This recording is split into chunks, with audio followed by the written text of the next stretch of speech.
할렐루야. 네, 오늘 이 아름답고 거룩한 주님의 날, 주의 전에 오신 여러분들을 환영하고 축복합니다. 자, 옆에 계신 교우들과 인사합시다. 반갑습니다. 덕분에 잘 보냈습니다. 여러분 추석 연휴 하나님의 은혜 가운데 잘 보내신 줄 믿습니다. 그런데 때 아닌 가을 폭우로 인해 가지고요, 전국에 피해가 속출하고 있습니다. 아마 이 시곡동에도 적지 않은 피해를 보신 분들이 많을 텐데, 우리 하나님께서 그들을 위로하시고 다시 일어설 수 있도록 새 힘을 주실 줄로 믿습니다. 여러분, 오늘이 절기상 추분입니다. 낮과 밤의 길이가 같아지는 날인데요, 이제 내일부터는 밤의 길이가 더 길어집니다. 가을이 피부로 와 닿는 그런 계절이 왔습니다. 깊어가는 가을밤처럼 우리의 믿음은 더 깊어지시고 신앙이 더 영그러지기를 주의 이름으로 축원합니다. 저는 오늘 본문의 말씀을 가지고 승리자 다윗의 명령이라는 제목을 정했는데요. 자, 오늘 이 다윗은 오늘 이 시편 29편을 통해서 하나님의 위대하심을 찬양하고 있습니다. 하나님께서 이 세상을 만드시고 지금도 주관하시고 통치하시는 지존하신 하나님을 찬양합니다.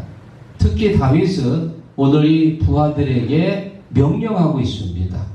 저는 오늘 본문의 말씀을 가지고 승리자 다윗의 명령이라고 정했는데요, 다윗이 부하들에게 명령한 이 말씀이 오늘 이 시간 하나님께서 우리에게 주시는 말씀으로 들려지시기를 주의 이름으로 축원합니다. 자, 승리자 다윗의 명령 첫 번째, 거룩한 옷을 입고 여호와께 예배할지어다. 2절을 같이 읽어보겠습니다. 여호와께 그의 이름에 합당한 영광을 돌리며 여호와께 예배할지어다. 여러분, 예배는 하나님께서 가장 좋아하시는 겁니다. 하나님이 얼마나 예배를 좋아하느냐, 하나님께서 예배하는 자들을 찾으신다고 그랬거든요. 여러분, 마지막 시대는요, 예배로 판명되는 거예요. 끝까지 예배를 드리고 하나님 앞에 예배하는 자들을 하나님께서 기억하십니다. 내가 하나님을 존중히 여기고 하나님 앞에 그에 합당한 거룩한 예배를 드릴 때 하나님께서 나를 존중히 여기시고 나를 귀하게 여기시는 거예요. 마지막 시대는 예배로 판결되는 거예요. 예배의 성공이 인생의 성공인 줄 믿습니다. 그래서 바울은 로마서 12장 1절에 말하기를, 그러므로 형제들아 내가 하나님의 모든 자비하심으로 너희를 권하노니 너희 몸을 거룩한 산 제물로 드리라. 이는 너희가 드릴 영적 예배니라.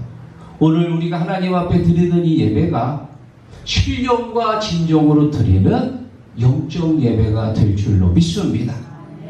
자, 지금 다윗은 부하들에게 명령합니다. 예배를 드리라고 하는데, 그 빨간 글씨 보면요, 거룩한 옷을 입고, 거룩한 옷. 여러분, 거룩한 옷은 무슨 말일까요?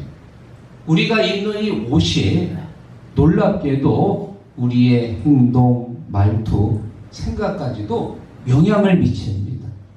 거룩한 옷이라고 하는 건 깨끗한 마음, 정결한 마음, 부드러운 마음, 열린 마음. 하나님 앞에 올 때 우리가 깨끗한 마음으로 와야 됩니다. 정결한 마음으로 와야 됩니다. 세상의 묻은 때를 다 십자가 앞에 묻고 하나님 앞에 예배 드릴 때는 거룩한 옷을 입듯이 정결한 마음으로 예배 드릴 때 하나님이 받으시는 예배가 되는 줄 믿습니다. 창세기 35장에 보면 야곱이 이 숫곳이라고 하는 곳에 머물렀을 때 딸 디나 때문에 절대절명의 위기를 맞이합니다. 이제 날이 밝으면 세겜 사람들이 야곱을 죽이려고 막 득달같이 달려들 텐데, 그렇게 되면 야곱이 지난 20년 동안 모았던 모든 재물들, 또 그의 아내와 그의 자녀들 전부 다 죽임을 당하는 거예요. 지금 큰 위기를 맞이했습니다. 야곱이 방법이 없습니다. 그때 하나님께서 야곱에게 명령하시기를 어디로 올라가라고요? 베델로 올라가라. 베델이라고 하는 거 20년 전 야곱이 하나님을 만난 곳이지. 자, 그런데 베델로 올라가기 전에 먼저 할 일이 있습니다. 너희 중에 있는 이방신들을 버리고 자신을 정결하게 하고 너희들의 의복을 바꾸어 입으라. 의복을 바꾸라는 거예요. 물론 옷을 벗고 새 옷을 입으라는 뜻이긴 하겠지만 더 깊은 뜻이 있습니다. 우리가 하나님 앞에 올라갈 때 내 더럽고 추한 것들을 벗겨내야 돼요. 내 안에 있는 부끄러운 마음, 시기하는 마음, 미워하는 마음, 이 마음을 다 내려놔야 돼요. 지금 야곱의 식솔들이 머무른 곳은 숫곳이라는 곳입니다. 여기는 우상을 섬기는 지역입니다. 이 우상을 섬겼던 그런 마음, 그런 때들을 다 벗겨내고 베델이라고 하는 것은 하나님의 집이지요. 하늘의 문입니다. 하나님의 집으로 갈 때는 이 모든 더럽고 추한 마음의 때들을 다 내려놔야 돼요. 깨끗한 마음, 정결한 마음으로 하나님 앞에 가야 됩니다. 오늘 여러분들이 주님 전에 오실 때 지난 한 주간 많은 생각들 이 안에 담아 있을 거예요. 그거 다 씻겨내십시오. 누군가를 미워했던 마음, 추석 명절 음식 준비하다가 힘들고 짜증났던 그런 마음이 있습니까? 그거 다 내려놔야 돼요. 주님 앞에 올 때는 깨끗한 옷으로, 거룩한 옷을 입고 정결한 마음, 상한 마음, 열린 마음으로 하나님 앞에 와서 예배할 때에 주님이 기쁘게 받으실 줄로 믿습니다. 우리 아들 민재가 군대가 있을 때 곧잘 이제 휴가를 받아서 오는데요. 휴가 받고 이제 집에 올 때는 군복을 입고 모자 쓰고 군화를 신고 이렇게 오는 거예요. 그러면 얼마나 늠름하고 당당한지 제가 속으로 흐뭇해요. 야, 내가 그래도 아들 하나는 잘났지. 기분이 좋아요. 기분이 좋아. 그런데 이 녀석이 군복 벗고 추리닝 입고 컴퓨터 앞에 앉아가지고 이제 게임을 하는데 하루 이틀 게임하는 걸 보면 한심해. 아유, 저 녀석 저거 저렇게 능그적거려가지고 그 생활 잘 할 수 있을래나? 한 3, 4년 있는 동안에 그냥 컴퓨터만 하는 거예요. 그러면 무슨 나무 늘보도 아니고 능그적 거리는 게 아이고 저거 어떡하나 답답하지. 속 터져. 그리고 다시 이제 복귀하려고 군복을 딱 입고 모자 쓰고 군화 딱 신으면 사람이 더 달라 보이네. 사람이 달라 보여. 아주요 군기가 빡 들어간 게 멋있더라고요. 군복 입고 입에서 노래가 나옵니다. 사나이로 태어나서 할 일도 많다만 너와 나 나라 지키는 영광에 살았다. 충성! 오케이! 가! 사람이 달라요. 군복 입으면 사람이 반듯해져. 그런데 그거 벗고 추리닝 입고 양말 벗고 능거적거리면 그때는 노래가 달라. 홍도야 울지 마라 오빠가 있다 뭐 그런 얘기죠. 그 여러분 이 예복이라고 하는 게 그 사람의 행동, 말투, 생각까지도 변화를 줍니다. 무엇을 입고 있느냐? 오늘 다윗은 명령합니다. 너희가 거룩한 옷을 입고 예배할지라. 바울은 로마서 13장 14절에 말하기를 오직 주 예수 그리스도로 옷 입고 믿습니까? 예수 그리스도의 옷을 입으라는 거예요. 다시 말하면 예수님과 같은 마음을 가지고 예수님의 마음을 가지고 사랑하고 예수님의 마음을 가지고 섬기고 예수님의 마음을 가지고 낮아지고 희생하고 봉사하고 예수 그리스도의 옷을 입으라. 사랑하는 성도 여러분, 오늘 우리가 거룩한 옷 예수 그리스도의 옷을 입고 오늘 하나님 앞에 예배할 때에 주님께서 기쁘게 받으시는 살아있는 예배, 영적 예배가 되는 줄로 믿습니다. 자, 승리자 다윗의 명령 두 번째, 여호와의 소리를 들으라. 3절 읽어봅니다. 여호와의 소리가 물 위에 있도다. 영광의 하나님이 물의 소리를 내시니 여호와는 강한 물 위에 계시도다. 아멘. 뭐가 있다고요? 여호와의 소리가 물 위에 있도다. 3절부터 9절까지 읽어보면은 이 여호와의 소리라고 하는 이 단어가 무려 7번이나 나오더라고요. 여러분, 성경을 읽을 때 2번 반복하면은요, 이 성경 구절이 중요하구나 느낄 수 있습니다. 그런데 2번도 아니고 7번이나 반복을 하고 있어요. 여호와의 소리가 물 위에 있도다.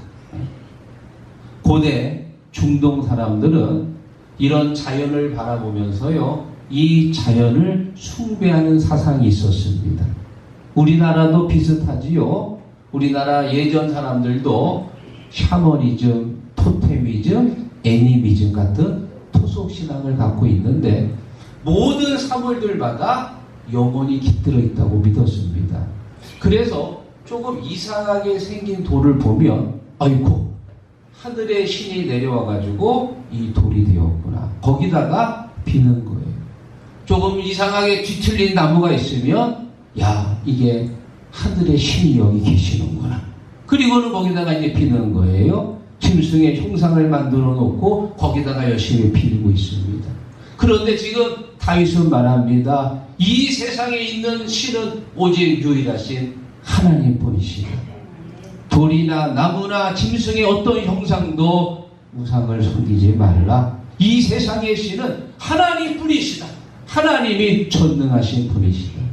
하나님이 만드셨고 하나님이 창조하시고 하나님이 주관하시고 지존하신 하나님, 그 하나님이 여호와의 소리가 물 위에 있도다.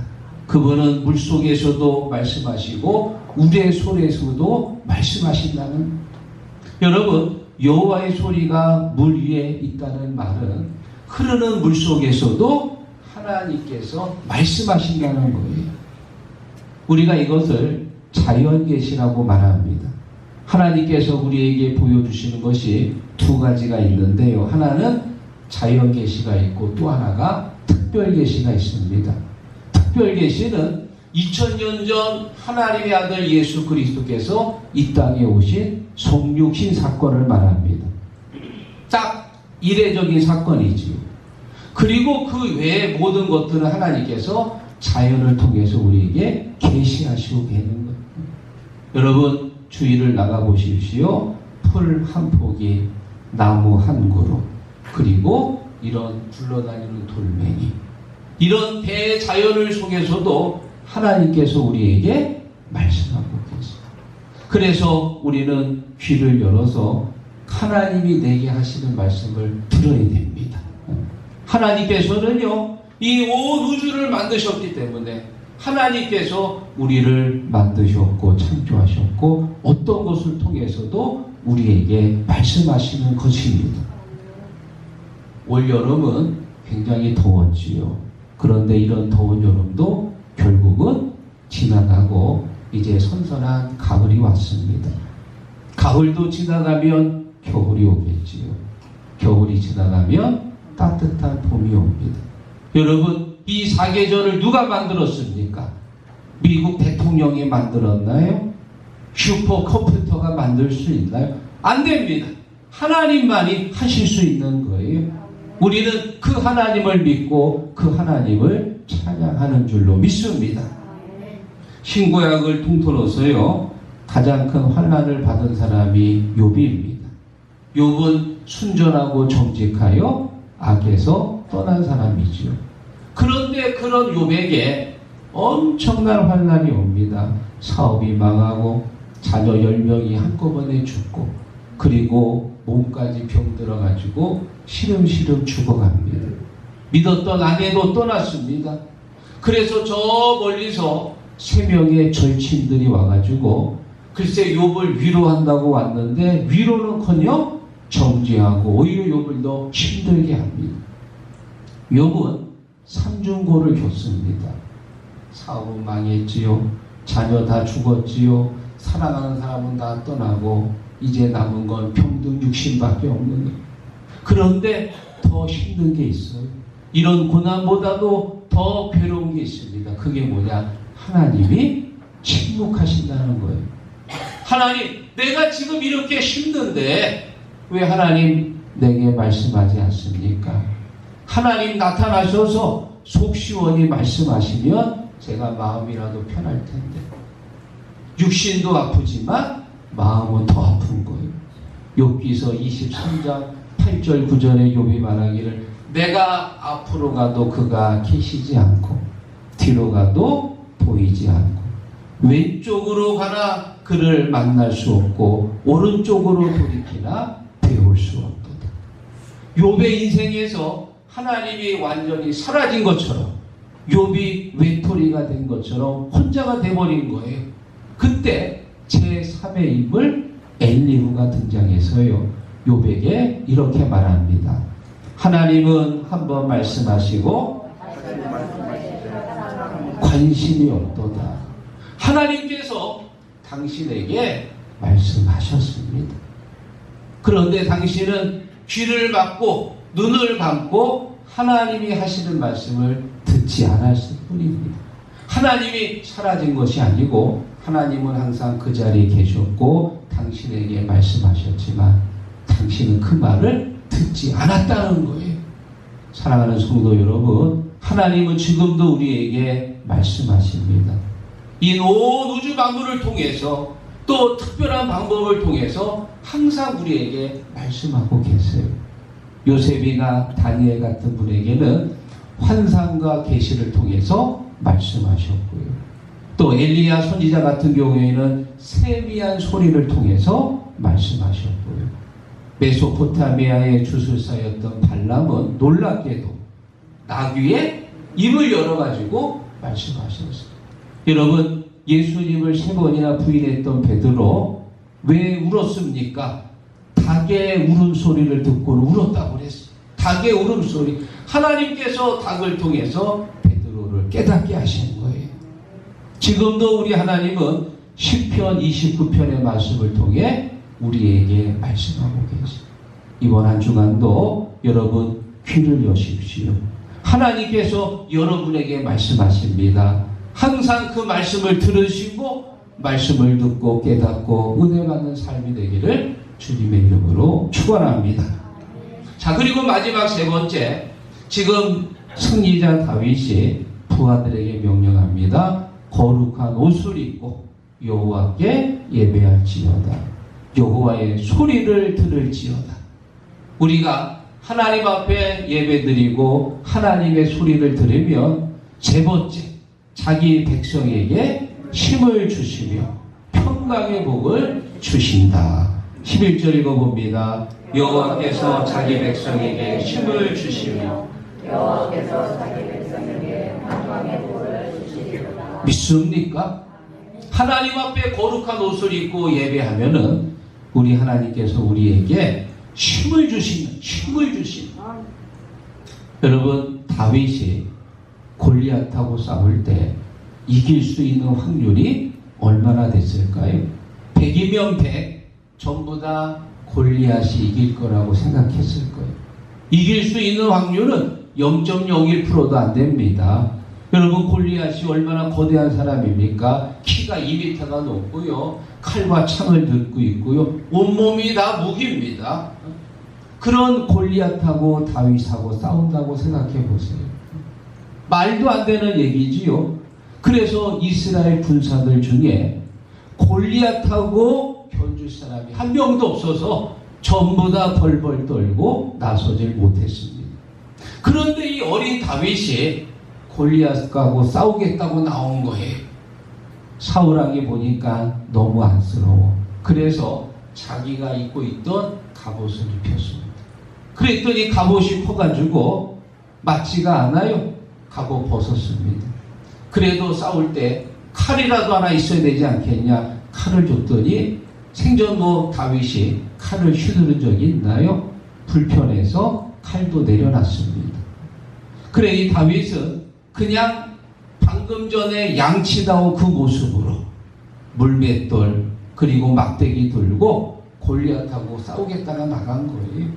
말도 안 되는 싸움이 벌어졌습니다.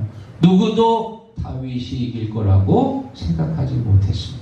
그런데 하나님께서 이 다윗에게 힘을 주셔서 믿습니까? 하나님께서 자기의 백성에게 힘을 주신다. 힘. 이 힘이라고 하는 건 바로 성령의 힘입니다. 성령께서 공급하시는 힘을 주시는 거예요. 베드로전서 4장 11절에 말하기를 누가 봉사하려거든 하나님이 공급하시는 힘으로 하는 것 같이 하라. 하나님께 거룩한 옷을 입고 예배하는 자에게 하나님께서요 성령의 힘을 주시는 거예요. 우리 믿는 사람들은 오늘도 말씀을 통해서 성령의 힘을 받고 믿음으로 살아가는 거예요. 이사야 41장 10절에 말씀합니다. 두려워 말라 내가 너와 함께 함이니라. 놀라지 말라 나는 내 하나님이 됨이니라. 내가 너를 굳세게 하리라. 여러분이 굳세게 한다는 게 하나님께서 우리에게 힘을 주신다. 힘을 주신다. 힘나는 분들만 아멘 해보세요. 오늘 말씀을 통해 여러분에게 영적인 힘이 공급되는 줄 믿습니다. 그리고 또 한 가지 빨간 것이 보면은 평강의 복을 주시리로다. 할렐루야. 뭐를 주신다고요?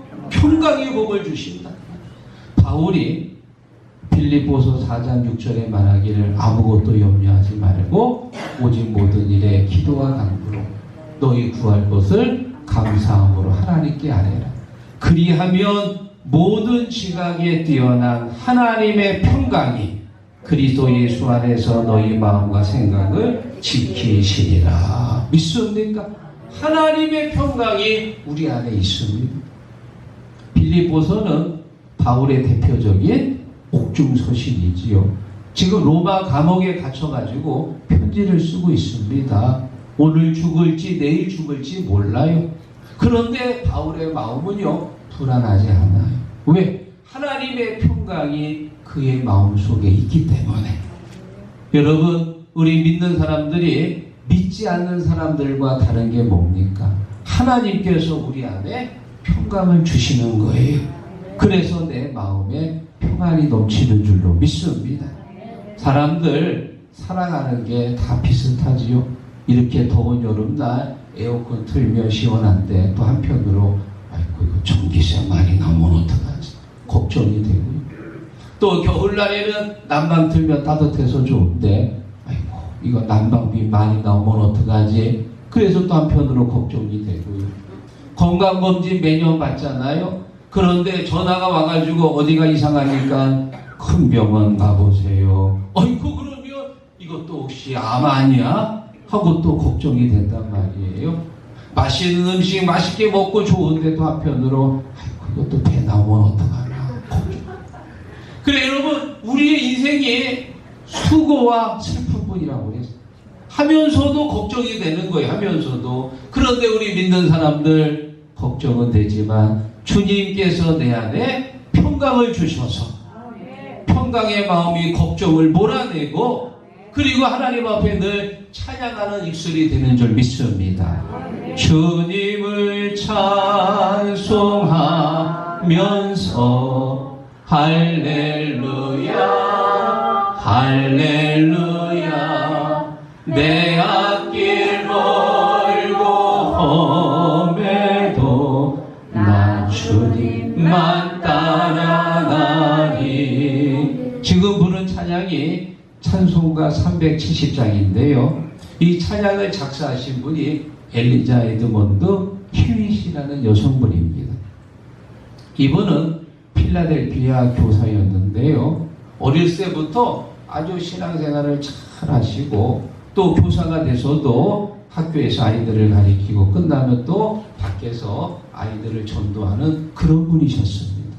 어느 날 이제 학교 수업 마치고 밖에 나가서 이제 전도하는데 한 비행 청소년을 만나서 그를 붙들고 복음을 전하는데 이 녀석이 화를 내면서 나 싫어요 하고는 미쳤습니다.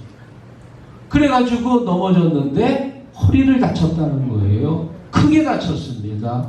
그래 병원에 가서 이제 치료를 받는데 병세는 나아지지 않고 점점 아픈 거예요. 그러니까는 마음속에 감사는 사라지고 원망의 마음이 생겼습니다. 하나님, 내가 복음 전하다가 이 어려움을 당했는데 너무하십니다. 하나님을 원망하는 마음이 마음에 가득 찼습니다. 자기를 밀었던 그 청소년을 시기하고 증오하는 마음이 생겼습니다. 그렇게 하루 이틀 병원 생활이 길어지는데 어느 날 흑인 청소부 아주머니가 병실에 들어와서 이제 청소하는데요. 콧노래를 부르면서 찬송을 하는 거예요. 그러니까 이 휘잇이 화가 나가지고 자기는 지금 이렇게 열받고 있는데 저쪽은 찬양하잖아요. 얼마나 화가 나요? 아주머니는 청소하는 주제에 뭐가 그렇게 좋아서 찬양을 합니까? 하고 쏘아붙였어. 그랬더니 흑인 청소부 아주머니가 말하기를 나는 예수님 만나서 구원받아서 행복하고 지금도 하나님이 나와 함께 하시니까 너무 감사해서 내가 찬송이 나옵니다. 할렐루야. 그 말을 듣고는요, 휘잇이요, 망치로 한 대 얻어맞은 것처럼 하나님 앞에 회개했습니다. 내가 지금까지 그렇게 믿음 생활을 잘하고 하나님만 바라보며 살았는데 이 아픔 때문에 내 안에 감사가 사라지고 하나님을 원망하며 살았구나. 주여, 이 죄인을 용서해 주시옵소서. 하나님 앞에 회개했습니다. 그리고 하나님께서 주신 그 감사의 마음을 글을 써가지고 이렇게 표현했는데요. 그 가사가 찬송가 370장의 가사가 됐습니다. 주 안에 있는 나에게 당근심이 있으랴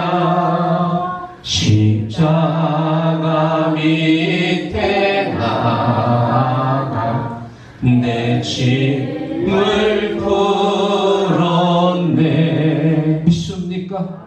사랑하는 희곡 성도 여러분, 우리가 하나님 앞에 거룩한 예배를 드리고 그리고 이 한 주간도 하나님께서 내게 주시는 말씀을 귀담아 들으시기를 바랍니다. 주님께서 거룩한 옷을 예배를 드리는 자에게 힘을 주실 것이고 그리고 풍광의 복은 여러분 머리부터 발끝까지 풍성하게 적셔 주실 줄로 믿습니다.